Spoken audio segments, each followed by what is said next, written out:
Vamos a cantar el himno Hay solo un camino, el número 128.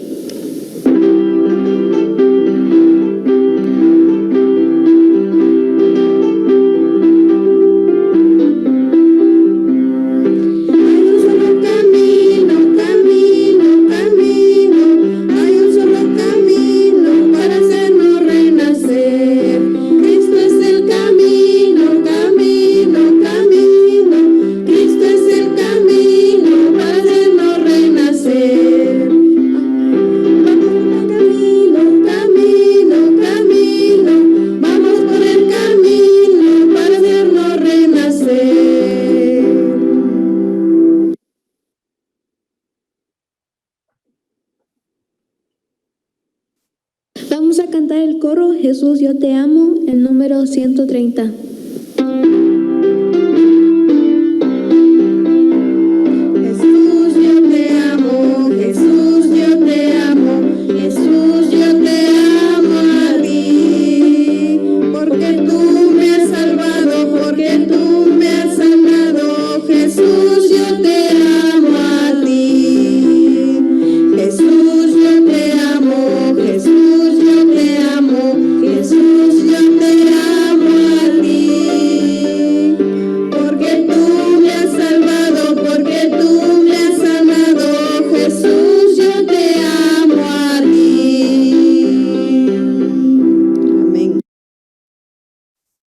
Cantemos el coro El hombre que anduvo en Galilea, el número 131.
Cantemos el coro Yo quiero más y más de Cristo, el número 132.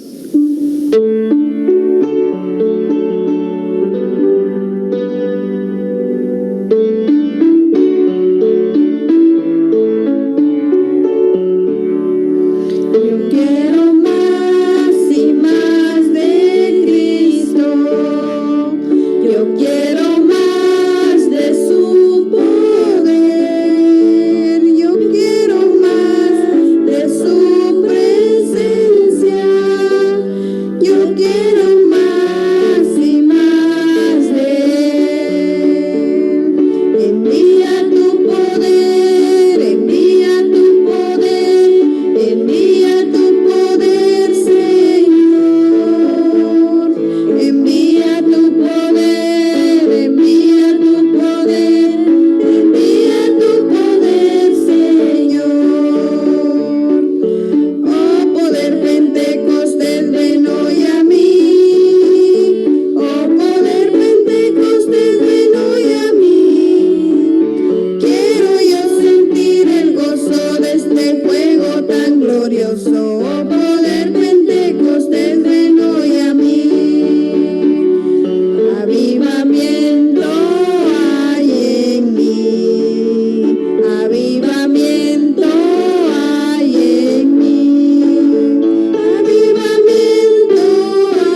Vamos a cantar el coro Señor de la Danza, el número 133.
Oremos.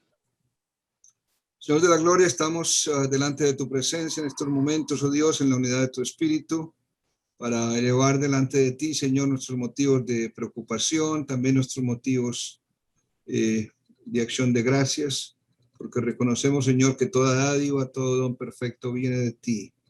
Y, Señor, nos aferramos siempre a la promesa tuya, de que todas las cosas ayudan para bien a aquellos que te aman. Y, Señor, te damos gracias por lo que vemos bueno, te damos gracias por lo que de pronto nos parece malo, pero necesitamos entender tu voluntad. Te damos gracias por la recuperación del sobrino de Duilia, por Carlos Alberto. Gracias porque es respuesta, Señor, también a la oración. Oramos por la salud y el restablecimiento total de la hermana Hilda López, que pueda recuperarse, Señor, de este accidente que tuvo, y que la puedas traer, Señor, con bien nuevamente hasta su casa. Estoy orando, Señor, por mi amigo y hermano en la fe. Tú sabes, Señor, la necesidad tan grande que hay para él, para su familia. Y te ruego, Señor, que tú lo llenes siempre de tu paz, tu tranquilidad, que podamos acogernos a tu voluntad, Señor. Que tú prepares cualquier situación. Señor, confiamos en en tu dirección, en tu soberanía, y tú sabes, Señor, que es lo mejor en cada caso. Oramos de manera muy especial también por los misioneros que respaldamos en Ebenecer, especialmente por Sergio, su esposa y su ministerio allá en el Perú, por la situación política, Señor, y cómo se puede ver afectada el ministerio de la iglesia. También por el hermano Fauci, allá en el Medio Oeste, Señor, con todas las dificultades que eso implica. Estamos rogando tu bendición, tu manifestación en poder, para que proveas y, Señor, traiga los recursos que se necesita para el ministerio, especialmente entre los musulmanes. Rogamos tu bendición, tu cuidado, tu dirección en esta noche. Señor, sabemos que hay necesidades en medio nuestro, en nuestras familias, especialmente, Señor, de compromiso contigo, de búsqueda de las cosas espirituales, de renovación, Señor, y oramos para que tu espíritu mueva a tu pueblo, Señor. Te rogamos por Ebenecer, por la situación que estamos viviendo en el presente, y, Señor, por la provisión que tú has de hacer para nosotros en los días futuros. Acompáñanos en esta noche, en esta reunión, y, Señor, rogamos para que tu espíritu hable a nuestra mente y a nuestro corazón, y especialmente a nuestra voluntad, para obedecerte y para servirte, Señor, como tú nos has llamado a hacer. Que tu bendición sea con nosotros en este tiempo. En Cristo Jesús oramos. Amén. Amén. Yo quiero invitarles en esta noche para que, bueno, si hay alguna pregunta sobre, antes de eso, quiero enfocarme más en Efesios en esta noche, Efesios 4 del 1 al 16, pero si hay alguna pregunta, alguna aclaración de la reflexión del domingo que se basó en el Salmo 51. Salmo 51. Déjenmelo saber. Sí. Si algún detalle. Si no, entonces procedemos a Efesios.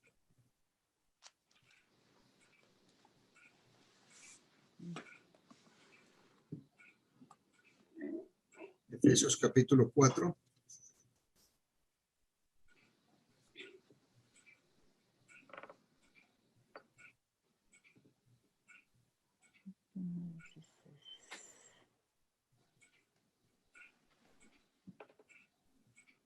Vamos a leerlo.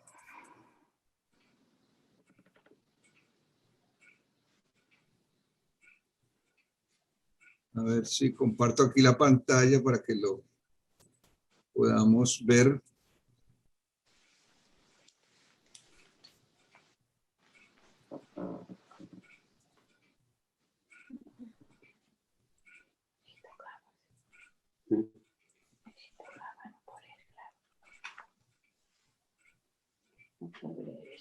¿Me puede ver?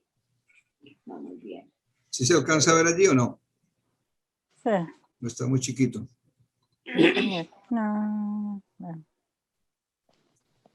La versión internacional, ¿ya? Sí, esta es la nueva versión internacional. Voy a leerlo y si quieren me siguen en la versión que ustedes tengan, ¿ok? Dice, unidad en el cuerpo de Cristo.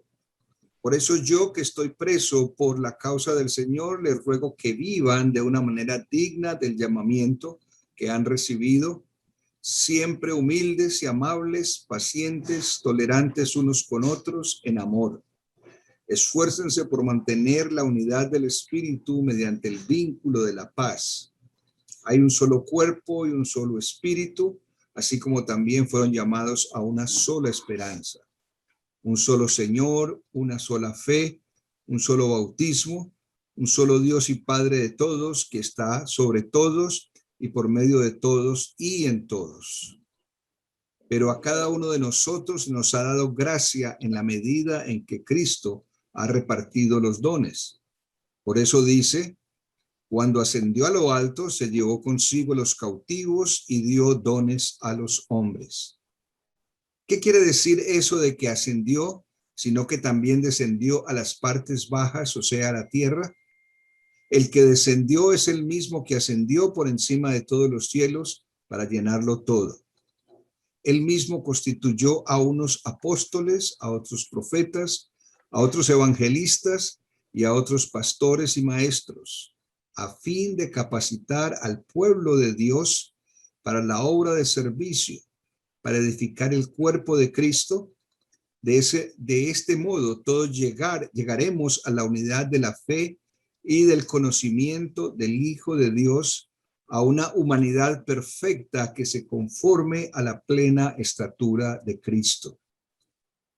Así ya no seamos niños zarandeados por las olas y llevados de aquí para allá por todos los vientos de enseñanza y por la astucia y los artificios de quienes emplean artimañas engañosas. Más bien, al vivir la verdad con amor, creceremos hasta ser en todo como aquel que es la cabeza, es decir, Cristo.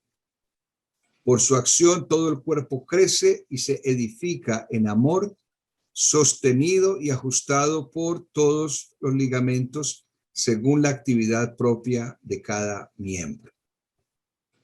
Es el texto de Efesios.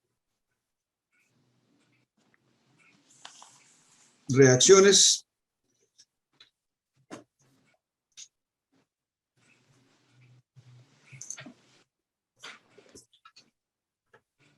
Pablo es como complicado, ¿no es cierto? Oscuro.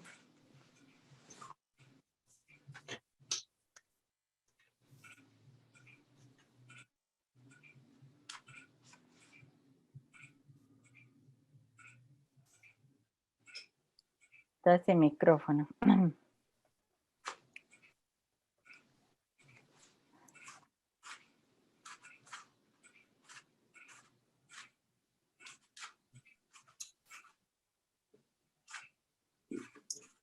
El Ok, de 2, acuerdo. Sí, dígame. digo que el 2, siempre humildes y amables, pacientes, tolerantes unos con otros en amor. Que a veces es como tan difícil, ¿no? Encontrar, puede llenar todas esas partes.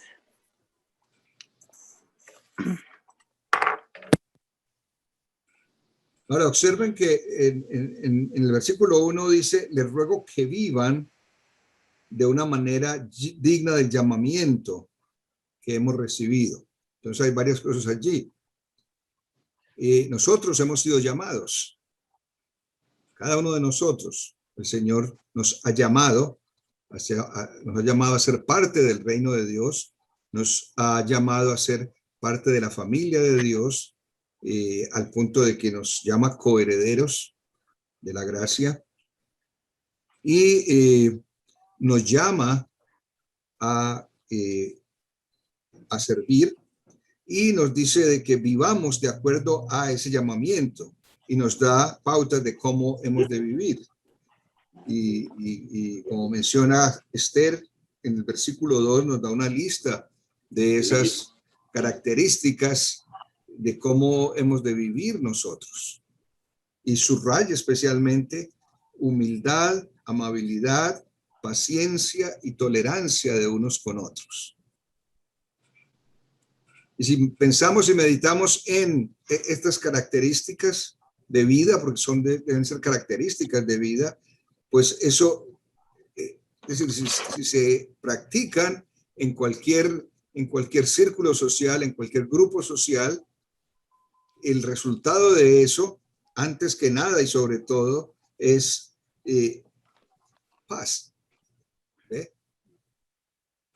Si hay una actitud humilde de la manera como nos conducimos en la vida, en la manera como nos relacionamos, si somos amables, si ejercitamos paciencia y somos más tolerantes con las necesidades de otros, pues vamos a vivir en paz, ¿sí?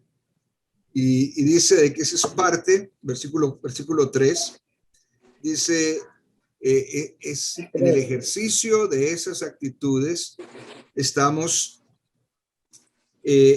esforzándonos por mantener la unidad del espíritu. Y me llama la atención eso porque hay una parte en la que nosotros tenemos que contribuir. El viejo dicho de que Dios dice ayúdate que yo te ayudaré, que obviamente no es bíblico, eso lo sabemos, pero tiene tremendo peso bíblico, ¿me entiende? Porque estamos hablando aquí de que nosotros necesitamos de alguna manera ejercer ese tipo de autodisciplina. Y la ventaja que tenemos es que Dios nos ayuda cuando nosotros reclamamos y pedimos a Dios de que nos ayude con esas actitudes. Entonces, la parte importante es que estemos decididos a dejarnos trabajar por Dios para poder cumplir con esas características de vida. La unidad del espíritu. Con esas características de vida para poder vivir en paz. Es para poder vivir así. Pastor, pero también dice aquí donde dice amables, pacientes, tolerantes con otros en amor. Ajá, exactamente. Es lo más, me parece a mí, porque si tenemos paciencia, pero ya hacemos como se dice, pero no hay amor. Por eso es importante decir, estas características de vida no son virtudes innatas en el ser humano. Necesitan esa cuota divina, y esa cuota divina es el amor que Dios pone en nuestros corazones. No hay otra manera, ¿sí? No hay otra manera, porque de otra manera vamos a estar en conflictos todo el tiempo, estamos listos a impacientarnos por lo que otros hacen. Hay situaciones en las que es trabajoso ser amable, ¿no es cierto? Pero cuando queremos caminar con el Señor, cuando rogamos a Dios que nos moldee, porque eso es lo que Dios hace con nosotros, moldearnos, ¿sí? Estaba oyendo una charla y hablaba del Espíritu Santo, y me gustó un concepto que presentaban, y era de ver el Espíritu Santo. Dice, pues es el consolador, ¿no? Pero el término paracleto, que a veces se usa, que es el griego, el paracleto, el consolador es más bien la actitud de lo que es el coach, el entrenador, ¿me entiende? Entonces, el Espíritu Santo es nuestro entrenador, el que nos está moldeando de tal manera que podamos correr la batalla, correr la carrera de la vida en obediencia al Señor. Y ustedes se pueden imaginar en estos tiempos, en estos momentos en que están los Juegos Olímpicos, cualquiera de estos atletas que participa allí, o especialmente los ganadores, ustedes se pueden imaginar, para ganarse esa medalla de oro, de plata, de bronce, todas las horas que le ha tocado estar con el entrenador, forjándole, formándole, diciéndole no ponga el pie allí, ponga el pie allá, haga esto, hágalo de acá. Me gustó esa ilustración de ver el Espíritu Santo como nuestro entrenador, el coach, que está moldeándonos para que nosotros podamos vivir en esas características de vida, de humildad, de tolerancia. ¿Sí? Eso no es de la noche a la mañana, eso tiene que ocurrir con el tiempo y moldeándonos el Señor. Y hay cosas con las que nosotros necesitamos trabajar y que nosotros no vemos, ¿sí? Que nosotros no vemos. En el ejercicio de muchos deportes, uno hace cosas que de pronto se malacostumbra a hacerlas, pero no son las más eficientes, ¿sí? Un ¿cómo se llama? Un atleta de salto alto, tiene que tener ciertos pasos y ciertos momentos para poder ser más eficientes en su participación, ¿me entiende? Y que tiene que ser otro que los esté viendo. Y eso hace el Espíritu Santo con nosotros, para moldearnos para el tiempo de la prueba, ¿sí? El tiempo de la verdad, cuando tenemos que correr por esa medalla de la vida, eterna especialmente. Entonces, no es de balde que nos diga, esfuércese por mantener la unidad del Espíritu mediante el vínculo de la paz. Y entonces, cuando sucede eso, ya podemos hablar de la unidad en términos de que hay un solo cuerpo, hay un solo espíritu, un solo Señor, una sola fe, un solo bautismo, un solo Dios y Padre de todos, que está sobre todos y por medio de todos y en todos. ¿Qué nos dice allí? Que esa unidad solamente la logramos cuando el Señor trabaja en nosotros. El Señor está sobre todo, entonces tiene el control del universo, el control nuestro, el control de las circunstancias, y es allí cuando podemos hablar de la unidad del cuerpo de Cristo, ¿sí?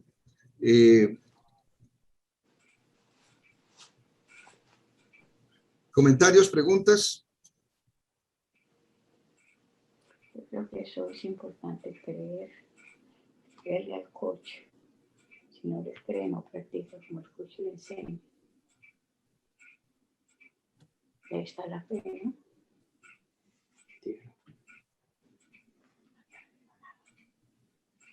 ¿Me pregunta, Esthercita? Lo que comentaba aquí que lo del ejemplo del coach me llama mucho la atención, porque si usted no le cree al entrenador, como digamos el deportista, no le cree lo que él le indica, coge malas mañas y no llega a ninguna parte. Entonces es importante cuando creer que esto es lo que el Espíritu Santo nos está enseñando y lo necesito para caminar en la fe, en el camino del Señor. Exactamente, creerle, confiar totalmente y obedecer. Van de la mano. Creerle al coach y obedecerle al coach. Y hacerlo, y practicarlo. Así. Ajá. Y esa es la acción del Espíritu Santo. El versículo 7 dice, pero a cada uno de nosotros se nos ha dado gracia en la medida en que Cristo ha repartido los dones. ¿Qué piensan ustedes de eso? Versículo. A cada uno de nosotros se nos ha dado gracia. ¿Qué es eso? Gracia, la medida del don es Cristo. Me llama mucho la atención este versículo. Se nos ha dado gracia en la medida en que Cristo ha repartido los dones. Uh-huh. O sea que lo que de pronto esos dones que de pronto salen de uno es porque el Señor nos los ha dado, ¿no? Y hay que apreciarlos y hay que practicarlos y nos los dio para que así mismo compartamos con los demás, ¿no? En amor. Pero me llama mucho la atención que repartido los dones. ¿Qué pasa con la gente que es completamente inútil, que no muestra saber nada, ni tener nada, ni... ¿Qué les pasó? No le tocaron dones. No le tocaron dones. ¿Quién puede responder a eso? A ver. Se agacharon. Nos agachamos. No, yo pienso que cada uno tenemos el don para entenderlo. Pues, sí. Yo creo que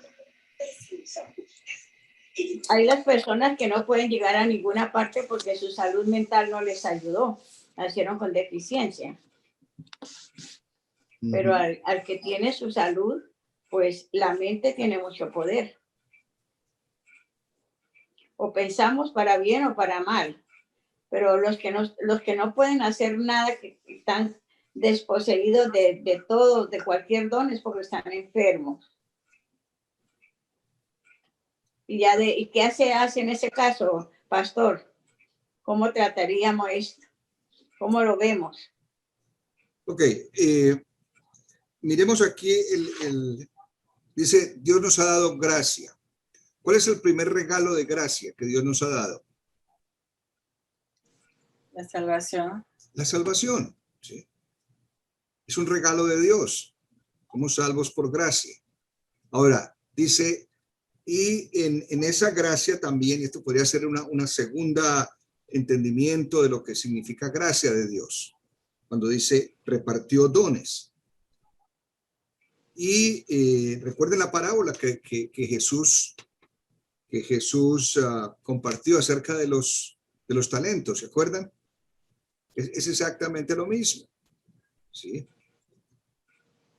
Dios nos ha dado una capacidad y obviamente en el caso que pone Tercita de la persona que tiene dificultades mentales, pues solamente Dios sabe cómo juzgarlo. Nosotros no estamos para eso. Pero en la perspectiva que nos muestra la palabra del Señor, vemos que Dios nos ha dado talentos, a unos más, a otros menos. ¿Cuál debe ser la respuesta de nosotros? De acuerdo a lo que la parábola misma de los talentos. ¿Mm? Porque unos más y otros menos. ¿Enterrarlo? No, pero trabajarle lo que más pueda. ¿Sí? Usarlo. Usarlo. Ahora, hay gente que se le ha dado el don y lo entierra. Y otra vez a ellos va a juzgar el Señor. ¿Por qué? Porque se le dio talento, se le dio capacidades, grandes o pequeñas, pero no la usó. Ahora, en la parábola de los talentos se habla de 10, 5 y 1, ¿no? No recuerdo, 10, 5 y 1. Sí. 10, 5 y 1. ¿Qué tal que al que le den 10 talentos los entierre? ¿Sí? Es la misma situación del que enterró un talento. El Señor lo va a juzgar por eso. Y en la medida de esa respuesta. Entonces, la realidad es Dios nos está dando dones por la gracia de Dios. ¿Sí? Dice, dio dones a los hombres en el versículo 8. Y entra aquí en el texto en una especie de paréntesis de los que le gusta hacer a Pablo, en el que habla de que el versículo 9 y 10 dice que, ¿qué quiere decir eso de que ascendió? Sino que también descendió a las partes bajas, o sea, a la tierra. El que descendió es el mismo que ascendió por medio de todos los cielos para llenarlo todo. Esos dos versículos. En el texto de Reina Valera, creo que dice que Reina Valera. Salió por encima de todos los cielos. No, el 10.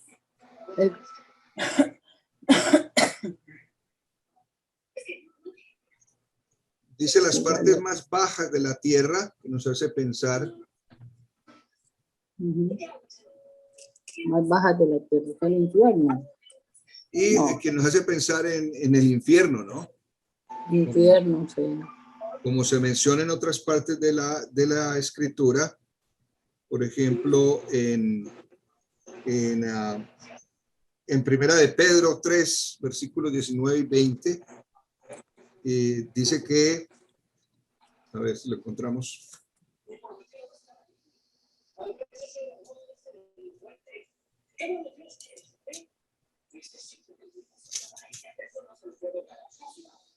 ¿Lo tienen? Primera de Pedro 3, ¿qué? Primera de Pedro 3, 19.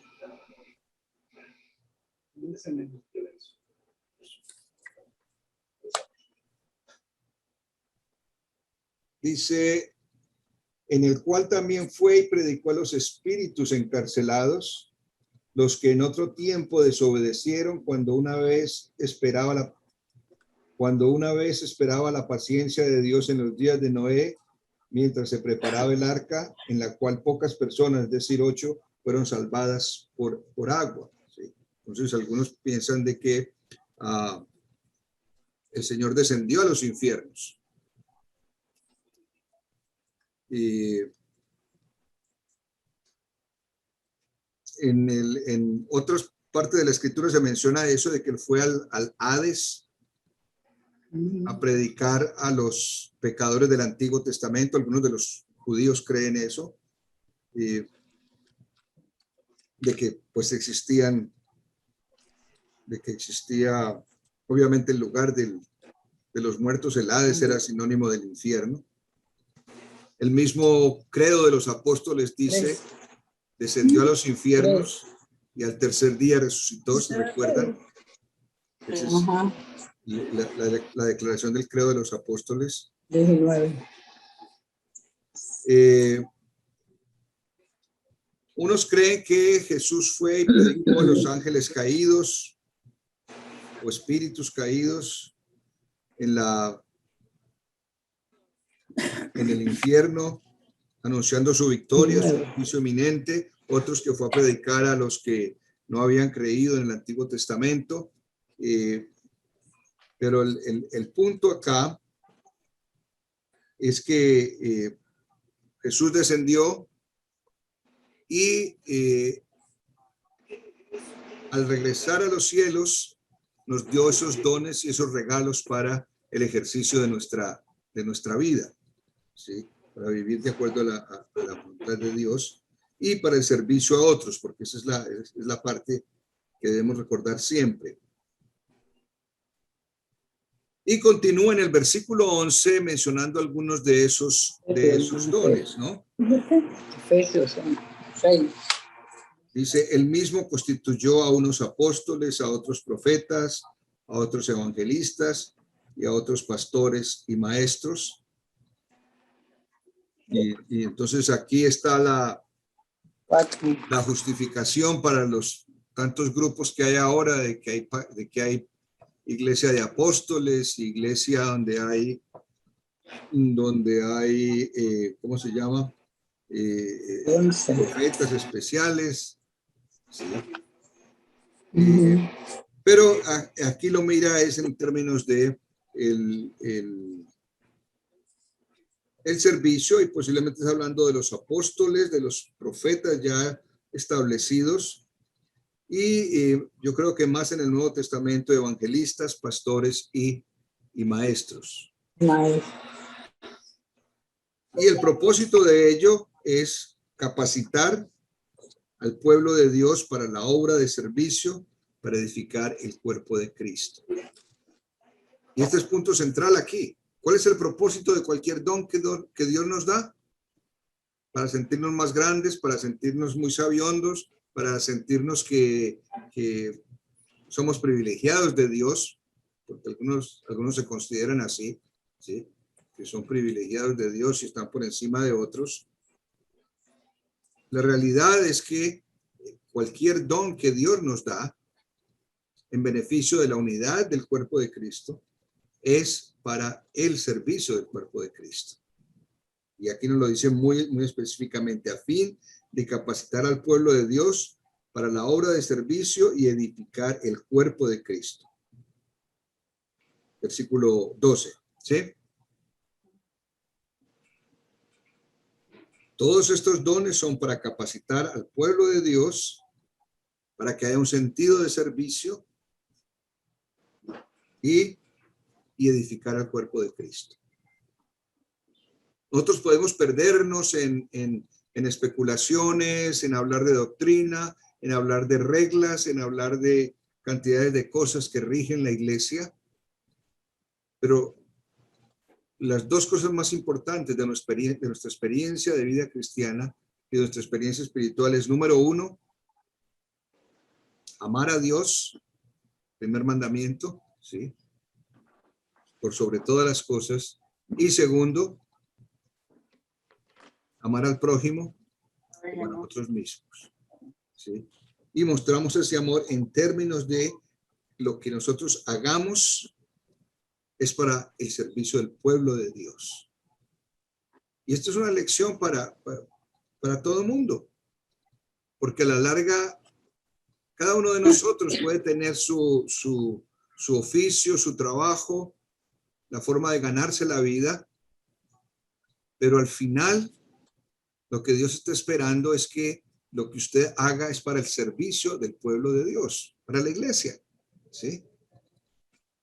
Para los que hacen parte de ese círculo, ya sea la iglesia local o la iglesia, un grupo denominacional o la iglesia universal, pero lo que nosotros hagamos sea para, dice, edificación del cuerpo de Cristo. Y me hace pensar en tantas personas que están tan afanadas en su trabajo, tan afanadas en conseguir dinero, tan afanadas en conseguir comodidad y todo eso. Pero en últimas, lo que Dios está esperando para nosotros, para que haya realmente unidad del Espíritu, es que nuestros recursos, nuestras capacidades sirvan a la iglesia. ¿Sí? Y no es de balde que exista toda la doctrina de los diezmos, de las ofrendas, de la participación monetaria, de la mayordomía cristiana, no solamente en términos de dinero, pero en términos de lo que yo puedo hacer en mi tiempo, en mis capacidades. Todo está centrado acá. Y si no hay eso, no hay unidad.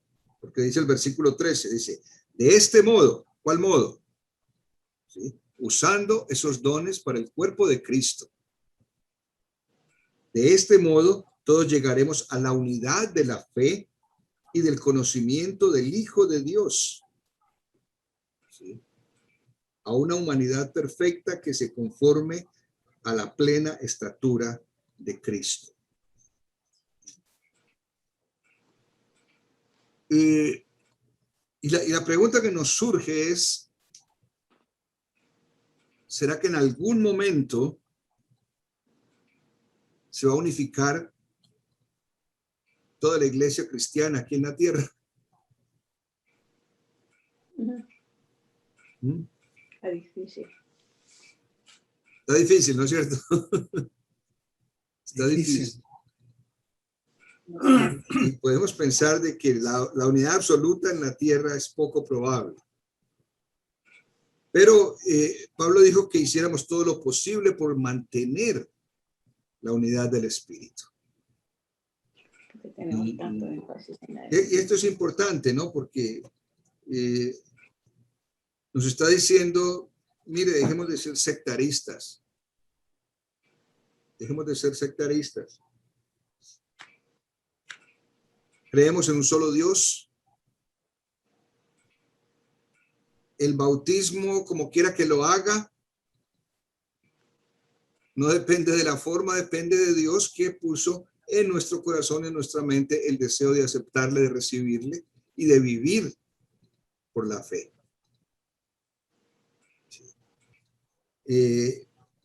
Hay un solo cuerpo, es la Iglesia Universal de los creyentes, y el Espíritu no es diferente, el Espíritu Santo que trabaja en nuestras vidas, que el Espíritu Santo que trabaja con los hermanos pentecostales, ¿sí? Es el mismo Espíritu, es el mismo Dios. Y aún tenemos que de pronto ampliar un poco más nuestro círculo, porque solamente Dios sabe, ¿sí? Qué tan grande es el círculo de ese solo cuerpo que es la iglesia. Entonces, es posible que no veamos nosotros en nuestros días la unidad de la iglesia, y puede que pasen quién sabe cuánto tiempo antes de que venga el Señor. Y la verdad es que es posible que nunca veamos eso, nunca se vea, pero el llamamiento del Señor es que procuremos nosotros, como decíamos antes, ¿sí? Esfuércense por mantener la unidad del Espíritu, esfuércense, ¿sí? Entonces, que haya ese deseo, esa inclinación en nosotros para vivir esa unidad. Querer es poder, el dicho, ¿no es cierto? Querer es poder. Si queremos, con la ayuda del Señor, podemos vivir en esa unidad que hace tanto falta. Y obviamente, miren el versículo 14, del versículo 13. En procurar esa unidad del Espíritu, nosotros tratamos de parecernos a Cristo. Nunca lo vamos a lograr, pero ese es el ideal, ese es el patrón hacia el cual vamos. Y nos dice en el versículo 14, entonces, cuando nosotros estamos en esa actitud de parecernos al Señor, no vamos a ser zarandeados por olas y llevados de aquí para allá por todo viento de enseñanza y por la astucia y los artificios de quienes emplean artimañas engañosas. Pablo reconoce que hay metido allí dentro del cuerpo de Cristo hombres y mujeres que usan la fe como instrumento de ganancia, que engañan y utilizan artificios para desviar a la gente por conveniencia personal. Pero si estamos procurando, como dice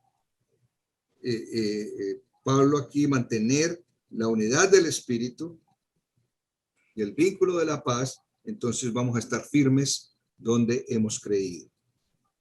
Y la exhortación, en el versículo 15, dice, es más bien al vivir la verdad con amor, crecemos hasta ser en todo como aquel que es la cabeza, es decir, Cristo. Por su acción todo el cuerpo crece y se edifica en amor, sostenido y ajustado por todos los ligamentos según la actividad propia de cada miembro. Sí, es como una red, se crea como una telaraña. ¿Ve? Cuando cada creyente trabaja procurando eso. Sí. En la versión Reina Valera, en el versículo 13 dice,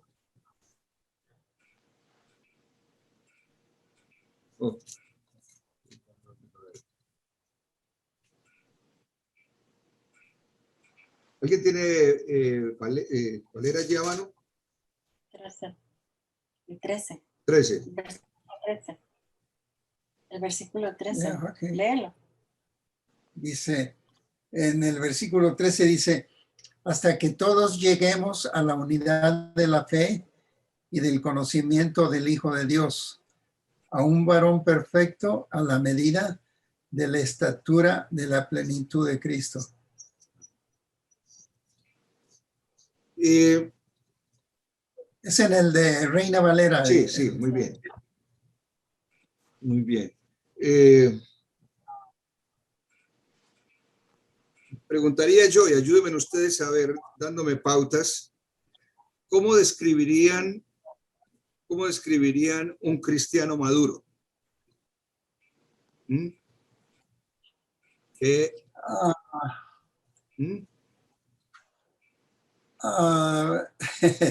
Es un poquito Dígame difícil al menos de una. Sí. Al menos, una persona cristiana debe de ser debe de ser inteligente, debe de conocer la palabra de Dios. ok. Si no a la perfección, pero ampliamente. Debe de ser en su enseñanza a los demás, debe de ser honesto, amplio, sencillo, sabio, prudente, maduro. Una buena cantidad de virtudes. Guillermo mencionó algo muy importante y es que conozca la palabra de verdad, ¿no es cierto? Que conozca, que maneje bien la palabra de verdad. ¿Qué otras características sería un cristiano maduro? Como ejemplos, él ponerse a sí mismo como ejemplo, enseñando la vida que él lleva personalmente. Dando ejemplo. Es una de las cosas que una persona cuando enseña la palabra de Dios, es una persona ejemplar. La vida. Su vida En otras personal. palabras, que muestre con sus actos la autoridad que tiene en la palabra, ¿sí? Exactamente. Y la firmeza. Firmeza. La firmeza, porque si no es firme uno en lo que es ya como cristiano, de que Dios hizo los cielos y la tierra, que vino Jesucristo por nosotros y que somos salvos por gracia. Todas esas cosas que no venga otra persona y nos diga otras cosas, otras enseñanzas, otras ideas, y nos dejemos llevar por ahí, eso no es ser cristiano fijo o seguro, ¿no? Entonces, Hay que estar seguro de lo que creemos, tenemos que ser seguros para ser maduros, tenemos que ser seguridad en la salvación, seguridad en lo que cree. ¿Okay? Sí, lo que creemos y no dejarnos llevar a otras enseñanzas falsas. Yo pienso que inmediatamente podemos saber, cuando oímos otras cosas, podemos saber que ya son enseñanzas falsas, ¿no? Porque no son bíblicas, no son lo que hemos aprendido, no son lo que hemos oído siempre, ¿no? Okay. Y que nos trata de sacar de... Pero el cristiano seguro es el que es firme en su fe. Podríamos hacer una buena lista. He oído de Guillermo, que conoce la Biblia bien, que da, que muestra la autoridad con su ejemplo. De Esther dice que sea firme en lo que cree y seguro de la salvación. ¿Oigo más? Prudencia. ¿Cómo dice Esthercita? Una forma de, la madurez biológica que podríamos decir es la persona prudente. En la madurez espiritual yo creo que ahí entra la prudencia también y con la que fácilmente cae. Prudencia. Parte de prudencia. Y prudencia es esencialmente saber qué hacer en el momento adecuado. Sí. Saber qué hacer en el momento adecuado. Servicio también. ¿Cómo dice Ludori? Servicio. De servicio. Es alguien, el cristiano maduro es alguien que está siempre dispuesto a servir. Muy bien. Servir. Excelente. ¿Alguna otra contribución? Hay muchos atributos que una persona para ser cristiano debe de tener. Hay muchos atributos, pero pues sería un poco largo nombrarlos, ¿no? Más que nada tiene que tener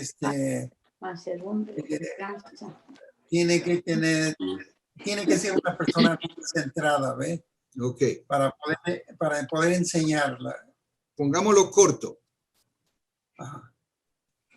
Cualquier virtud que el ser maduro, el hombre o mujer cristiano maduro, cualquier virtud que pueda tener, ¿quién la tiene ya?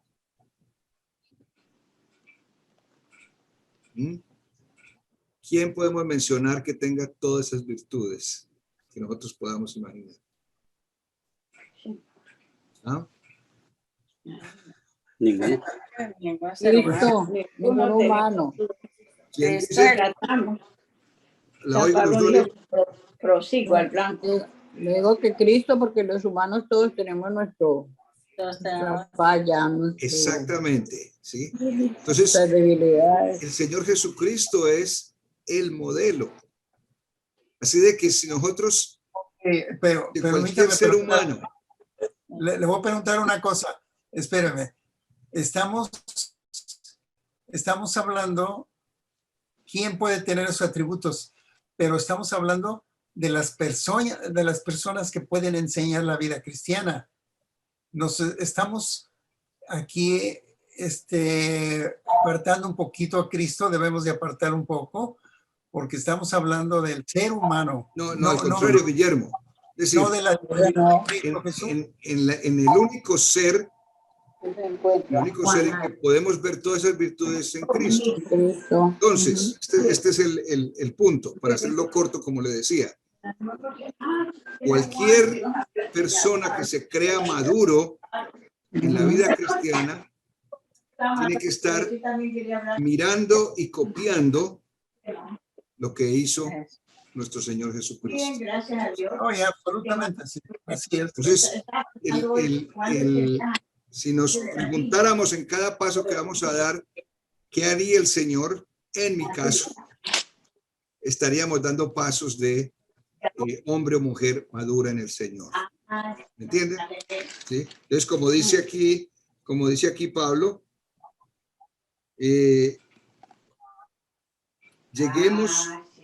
para que todos lleguemos a la unidad de la fe y del conocimiento del Hijo de Dios. ¿Ve? Todo el propósito de nosotros para alcanzar madurez es que realmente conozcamos a Jesucristo como el Hijo de Dios, ¿sí? A la plenitud de la estatura de Cristo. Ese es nuestro modelo. Cualquier virtud, como el mismo Pablo le dice a los filipenses, cualquier virtud, cualquier cosa digna de ser alabada, en eso pensar. Y eso lo vamos a ver en la persona de Cristo. Cuando fue hombre y obviamente como Dios. Entonces, por el Espíritu.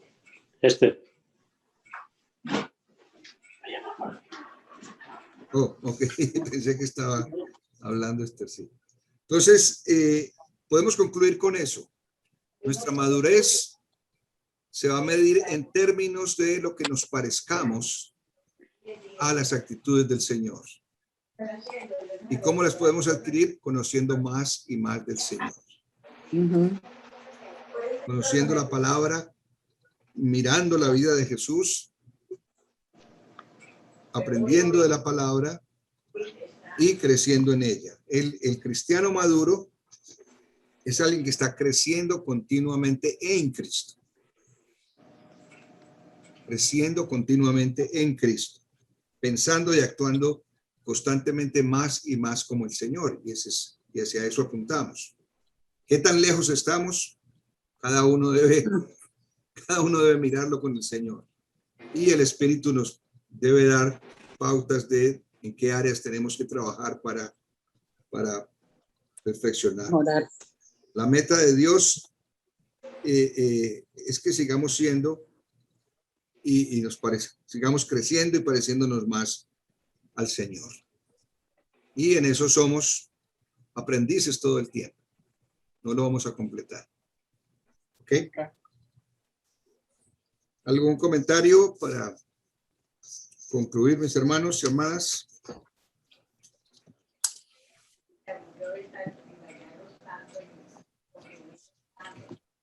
Pareciéndonos más a Cristo.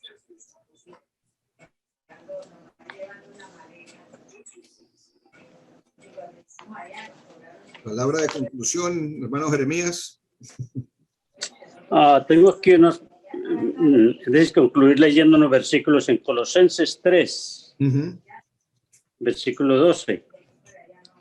San Pablo dice, no que lo haya alcanzado ya, ni que ya sea perfecto, sino que prosigo por ver si logro hacer aquello para lo cual fui también nacido por Cristo Jesús. Hermanos, yo mismo no pretendo haberlo ya alcanzado, pero una cosa hago, olvidando ciertamente lo que queda atrás y extendiéndome a lo que está adelante, prosigo a la meta, el premio del supremo llamamiento de Dios en Cristo Jesús. Ese es un pasaje muy, muy importante porque está diciendo, aunque uno busque toda la perfección, no alcanza a tener esa perfección, pero sí uno está en la meta, olvidando lo pasado y proyectándose hacia el futuro, creciendo en Cristo Jesús. Pero muchas personas simplemente no tienen esa meta en su vida. Simplemente es ir a la iglesia, escuchar y eso es todo. Pero tiene que haber una meta de práctica. Exactamente. Sí. Gracias, hermano. Y no se puede tener una meta cuando uno, tanta gente que va, que un domingo va a una iglesia, otro día va a otra iglesia. Yo me imagino que ahora con Zoom, lo que está haciendo la gente, oyendo sermones o el servicio de una denominación, de otra, y no Sí, se puede crecer así. ha sido problemático porque Claro, todo eso escogerá uno lo que realmente oye uno que es real, ¿no? Pero no se puede crecer así, ¿no? y especialmente no es la oportunidad de servir, ¿me entiendes? Si no estoy enfocado en un solo lugar, es muy difícil de servir al cuerpo del Señor. ¿Ve? Y en ese sentido es importante entender el concepto de fidelidad a la iglesia local. Allí nos llamó el Señor a servir y debemos servir. ¿Ok? ¿Nos quiere despedir en oración, Esther, por favor? Esther Serna. Bien. Sí. Amantísimo Padre Celestial, gracias, amado Padre, por este precioso día que nos has permitido pasar. Gracias, Señor, porque tú eres bueno y tú eres misericordioso. Y podemos sentirte, Señor, en medio de lo que hacemos durante el día, lo que hablamos, en lo que pensamos. Gracias, Señor, por el estudio